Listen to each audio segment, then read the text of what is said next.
हे friends, SRJ classes में आपका बहुत बहुत स्वागत है। हम हिस्ट्री में पढ़ रहे थे भारत में होने वाले विदेशी आक्रमण। भारत में जितने भी विदेशी आक्रमण होते हैं, जैसे कि हमने क्या क्या पढ़ा था, हमने पढ़ा था इंडो ग्रीक शासक, हिंद यूनानी शासक, शक, पहलव और कुषाण। देखिए, हिंद यूनानी और शकों को हम खत्म कर चुके हैं। हमारा एक टॉपिक बचा था जो था कुषाण और दूसरा था हमारा पहलव। तो भारत में होने वाले विदेशी आक्रमणों में दो आक्रमणकारी मतलब दो वंश बचे हुए हैं, एक है पहलव वंश और दूसरा है कुषाण वंश। देखिए, पहलव के बारे में उतनी ज्यादा महत्वपूर्ण चीजें नहीं है, सिर्फ हमें पहलव के बारे में थोड़ा सा याद रखना है। लेकिन उससे पहले हमें यह समझना होगा कि जो हमने पढ़ा था कि मगध साम्राज्य में जो वंशों का क्रम था वो था हर्षीन, मशूक, शाह। ह से हो गया हर्यक, शी से हो गया शिशुनाग, न से नंदवंश, म से मौर्य, शु से शुंग वंश और का से कण्व वंश। लास्ट में आता है स से सातवाहन वंश। देखिए, अब यहाँ पे क्या हो रहा है, जो सातवाहन वंश है, क्योंकि इसके पहले के जो वंश थे उन सभी में जो अंतिम शासक थे उसकी हत्या कहीं ना कहीं इसके ही मंत्री के द्वारा की जा रही थी। सिर्फ नंद वंश में ऐसा हुआ था कि नंद वंश का जो अंतिम शासक था घनानंद, उसकी हत्या किसी और ने बाहर से आकर चंद्रगुप्त मौर्य के द्वारा की गई। ठीक, अब देखते हैं हम कि यहाँ पे सातवाहन वंश के बाद में, क्योंकि सातवाहनों ने अपने साम्राज्य में लोगों को भूमि दान देना प्रारंभ किया था, साथ ही साथ में ब्राह्मणों को और अपने जो छोटे छोटे सामंत थे उन्हें भी भूमि दान देना प्रारंभ किया था, जिसके कारण हम देखते हैं कि इसके बाद के सभी जो भी वंश आएंगे भारत में, तो उन सभी वंशों के द्वारा, उनके ही सामंतों के द्वारा उन वंशों के शासकों की हत्या करके नए वंश की नींव रखी जाएगी।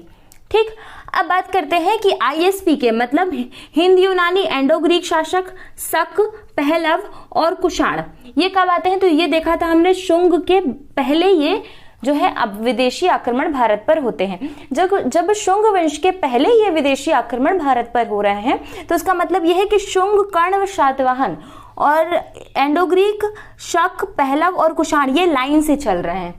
ठीक, मतलब ये कहीं ना कहीं एक दूसरे से समानांतर में है, जैसे कि सातवाहन वंश है वो कहीं ना कहीं कुषाण के साथ आके बीच में अटैच हो जाएगा। ठीक, अब बात करते हैं कि विदेशी आक्रमण जो कि कुषाण है, कुषाण भी यही करते हैं जो सातवाहन कर रहे थे, अर्थात भूमिदान अपने सामंतों को कर मतलब पैसे ना देकर, वेतन के रूप में पैसे ना देकर इन्होंने भूमि देना प्रारंभ किया। तो ये जो कुषाण है ये भी अपने सामंतों को भूमि देते हैं और इनके सामंत बहुत सारे बिखर जाते हैं। कैसे बिखरते हैं? देखिए, इनके सबसे बड़े जो सामंत होते हैं वो गुप्त हो जाते हैं, गुप्त। इसके बाद इनका एक और सामंत निकलता है जिसे कहा जाता है अधीर, अभीर। एक और सामंत इनके और निकलते हैं जिन्हें कहा जाता है लिच्छवी, लिच्छवी। ये सभी जो सामंत हैं वो किसके सामंत हैं? तो वो हमने देखा कि जो कुषाण राजवंश है इसके सामंत निकलते हैं अधीर, गुप्त, लिच्छवी, पल्लव, ऐसे बहुत सारे अलग अलग सामंत इनके द्वारा। वहीं सातवाहन वंश की बात की जाए तो सातवाहन वंश के अंतिम शासक की हत्या करके जो वंश बनता है वो होता है वाकाटक वंश। लेकिन वाकाटक वंश भी सातवाहनों के कौन थे? सामंत थे, वाकाटक वंश। तो वाकाटक भी सातवाहनों के सामंत थे। तो इसके बाद जो अगला वंश आएगा वो हम, क्योंकि गुप्त वंश बड़ा है और ज्यादा इंपॉर्टेंट, महत्वपूर्ण है, तो हम कुषाण के बाद, इसे खत्म करने के बाद कुषाण के बाद गुप्त वंश में चलेंगे। उसके बाद इनके सभी सामंतों के बारे में पढ़ेंगे और फिर रिटर्न आएंगे हम सातवाहन के आगे वाकाटक वंश में। ठीक, अब देखिए भारत में जो सत्ता है वो कैसे परिवर्तित हो रही है, हम ये समझने की कोशिश करते हैं। देखिए, सब भारत में सत्ता कैसे परिवर्तित हो रही है।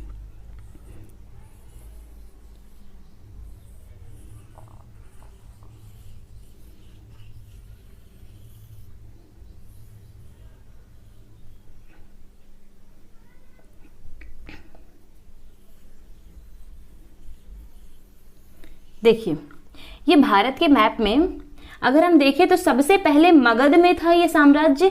कहाँ विकसित था? मगध में। मगध के बाद राजधानी को शुंग वंश विदिशा लेके आया, अर्थात मध्य प्रदेश के पास लेके आया। लेकिन शुंग वंश के हम बात देखते हैं, कण्व वंश जो कि महत्वपूर्ण नहीं था, परंतु सातवाहन वंश को क्या कहा जाता है? आंध्र सातवाहन, अर्थात ये अपनी राजधानी को आंध्र में लेके आ गए। अब बाहर से जब विदेशी आक्रमण भारत में हो रहे हैं तो पहला जो एंडो ग्रीक आक्रमण होता है वो तो यही रह जाता है। शकों की बात की जाए तो शक तक्षशिला में आते हैं, गांधार पे आते हैं, मथुरा में आते हैं, उज्जैनी में आते हैं और गुजरात के पास आते हैं। शकों की 5 शाखाएं होती हैं। वहीं बात की जाए जो हमारे पहलव हैं, पहलव भी यहीं तक सीमित रहते हैं। लेकिन कुषाणों की बात की जाए तो कुषाण जो है वो यहाँ तक भी, और साथ ही साथ में जो कुषाण है वो अपना राज्य विस्तार करते हैं भारत के उत्तर में।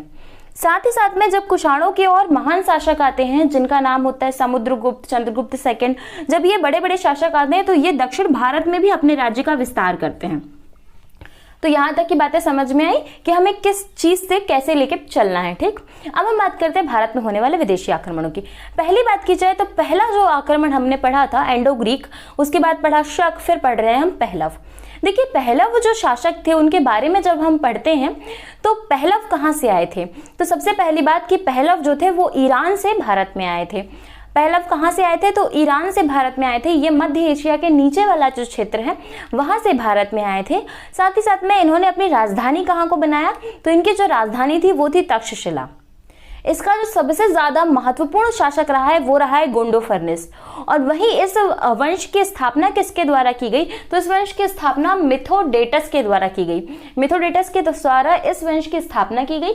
ईरान से यह भारत में आए थे। गोंडोफर्निस के द्वारा, जो कि महान शासक रहा, उसने तक्षशिला को अपनी राजधानी बनाया। वहीं पहलव के समय में ही भारत में पहला ईसाई प्रचार हुआ था। ईसाई धर्म का पहला प्रचार जो है वह पहलव के समय में ही हुआ था, जो कि सेंट थॉमस भारत आए थे।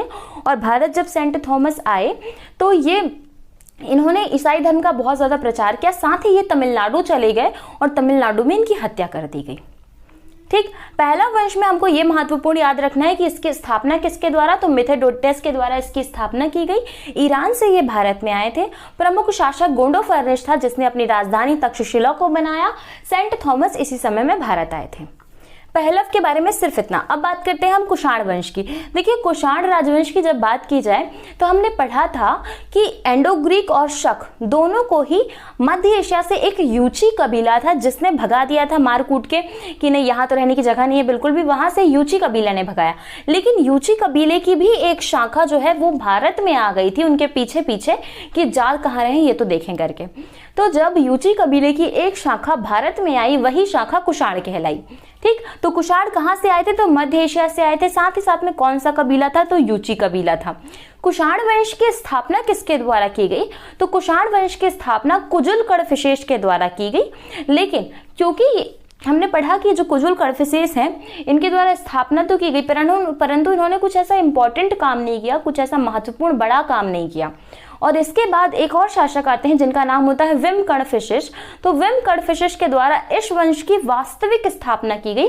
मतलब वास्तविक तौर पर भारत में कुषाण वंश की स्थापना किसने की, तो विम कड़फिशेष ने वास्तविक तौर पर भारत में कुषाण वंश की स्थापना की।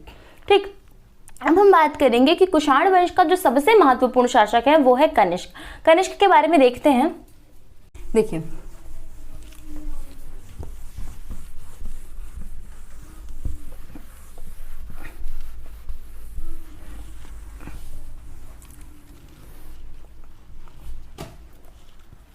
बात करते हैं कनिष्क की। कनिष्क कुजुल कड़फिशेष और विम कड़फिशेष के बाद कनिष्क का नंबर आता है। कनिष्क एक महानतम शासकों में से एक रहा। देखिए कुजुल कड़फिशेष और विम कड़फिशेष ये ऐसे नाम नहीं लगते कि भारत का कोई शासक हो, परंतु कनिष्क नाम ऐसा लगता है कि भारत का कोई शासक हो, इसलिए आप कंफ्यूज मत होइएगा। ये कुषाण वंश का शासक रहा है।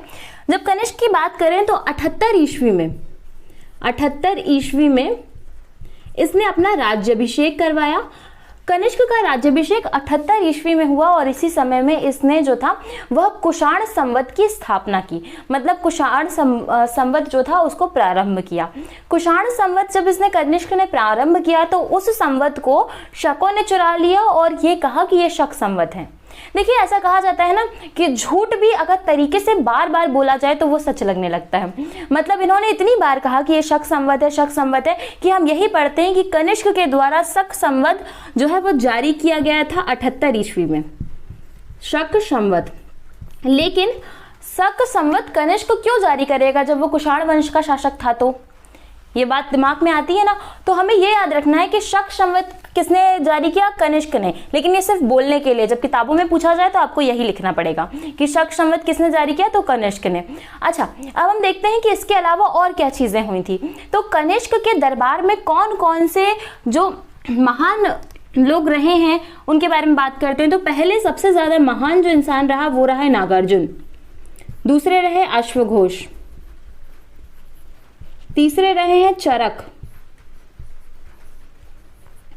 कनिष्क के दरबार में ऐसे बहुत ही सारे महान लोग रहे हैं। जैसे कि नागार्जुन ने क्या दिया था, तो नागार्जुन ने सापेक्षता का सिद्धांत दिया। साथ ही साथ में हम चरक की जब बात करते हैं तो चरक ने एक किताब लिखी जिसका नाम था चरक संहिता, जिसमें आज की सारी प्लास्टिक सर्जरी उस टाइम में कैसे की जा सकती थी ये सारी बातों का वर्णन है। चिकित्सा से संबंधित बुक है जिसका नाम है चरक संहिता।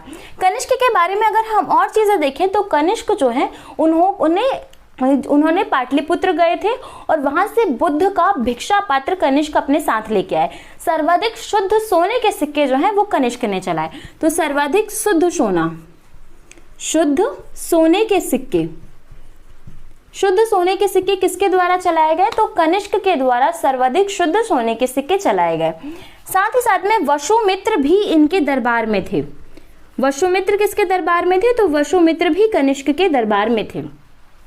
इसके अलावा हम देखते हैं कि इसके अलावा कनिष्क ने क्या क्या किया। कनिष्क के शासनकाल पर ही चौथी बौद्ध संगति हुई थी जो कि कुंडलवन कश्मीर में हुई थी, हमने ये पहले ही पढ़ लिया था।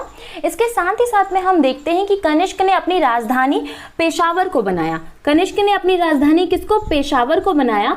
वहीं इसने अपनी जो दूसरी सांस्कृतिक राजधानी थी उसे मथुरा बनाया। मतलब मथुरा को कनिष्क ने अपनी सांस्कृतिक राजधानी बनाया।